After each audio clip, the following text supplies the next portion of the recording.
Are you searching for reasons to why your child is not yet speaking? Maybe you have seen your elder child or your niece or your nephew or your friend's child who began speaking at 1 year of age, but your child has not yet begun speaking or has started to speak but it is not adequate. Why does my child have a delay in speech development?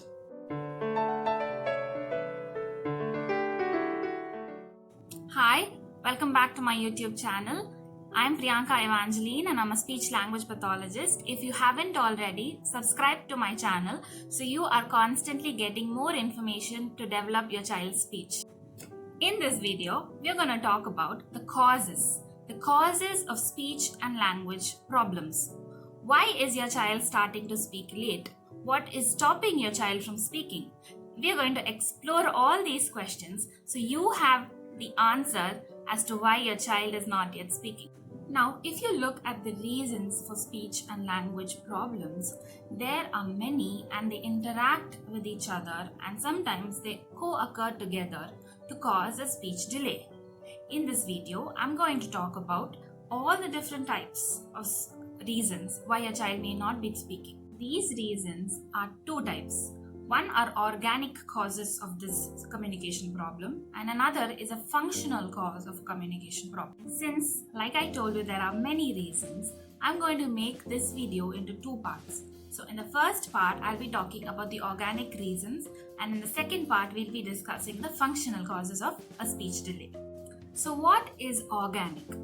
When we say organic, we mean that the problem or the cause can be localized and pinpointed to somewhere on the brain or on the body.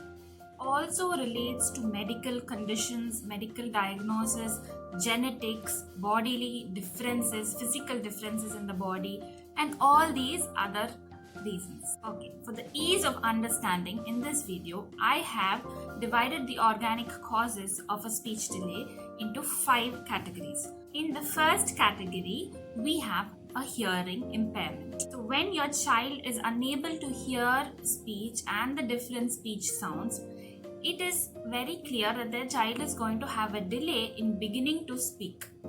You can know this if your child does not respond when you call his name, when he does not turn his head when you call his name, or he does not hear the phone ring, or he does not hear it when you switch on the TV.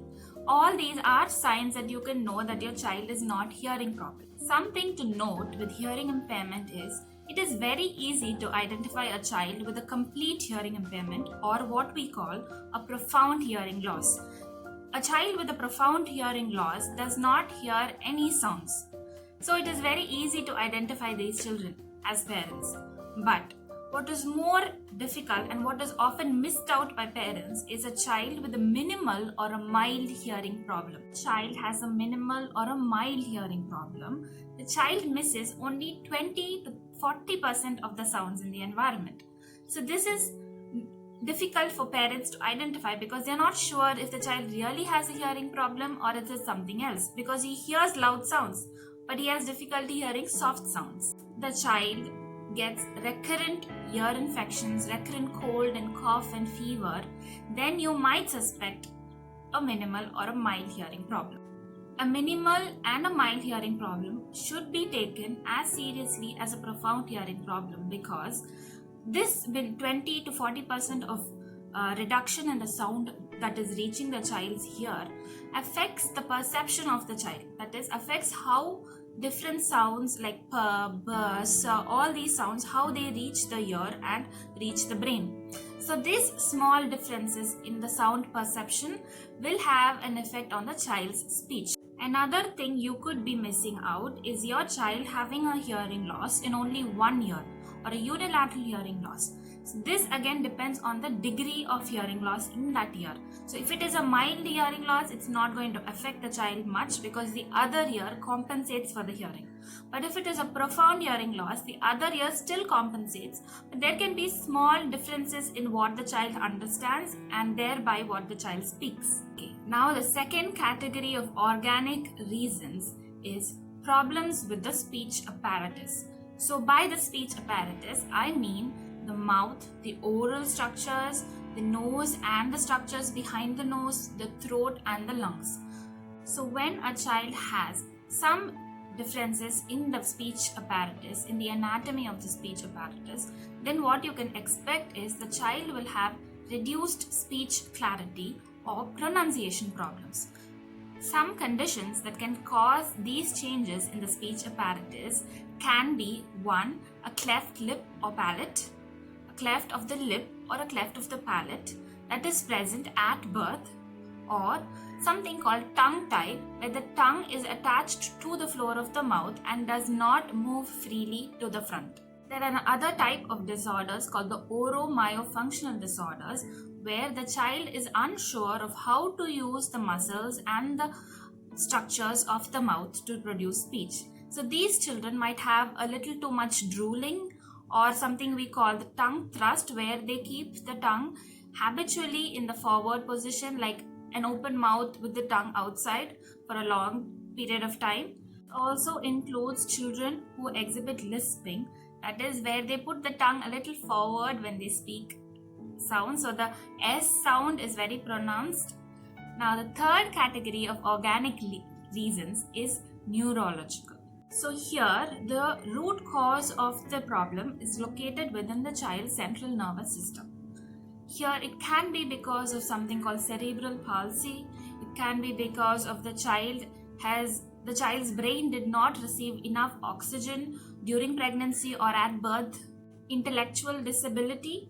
Intellectual disability means that the child's IQ or cognitive abilities does not meet the norm of other children in that age range. It can be a central nervous system maturation delay. So the nervous system takes a bit more time to mature, that the nerves and the myelination and all the neurological processes are slightly delayed in the child. Neurological causes can also include hydrocephalus, which means the accumulation of the cerebrospinal fluid, which is the fluid around the brain, which accumulates a lot in the child's head and causes it to look slightly bigger.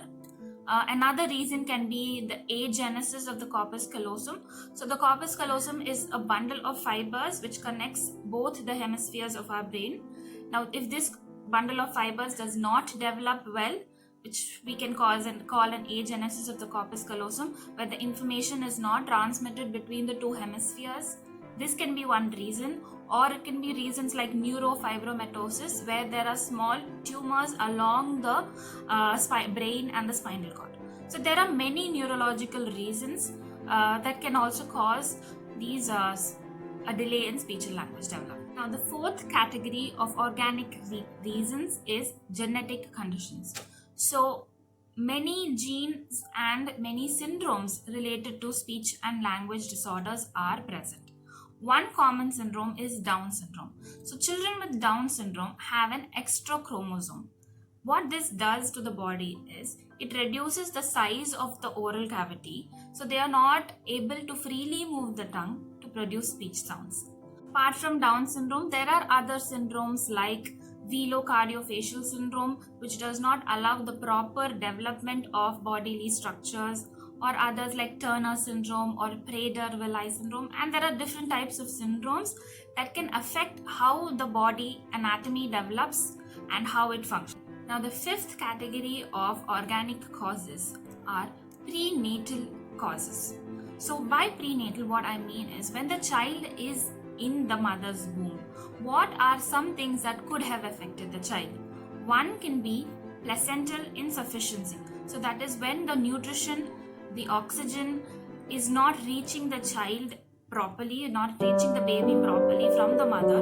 It can be one reason. The second reason can be exposure to teratogens. So teratogens are substances when ingested by the mother can have detrimental effects on the child's development. It can be in the terms of heavy metals like lead and copper and mercury, or it can be in the terms of a microbial infection like cytomegalovirus or rubella, or it can also be metabolic conditions that the mother has like hypothyroidism, diabetes, or any other type of autoimmune disorder or phenylketonuria. So there are different kind of metabolic conditions in the mother that can affect the child also. Teratogens can also be medications taken by the mother. The most famous ones are epileptic medicines like valproic acid or phenytoin, which can affect the developing fetus.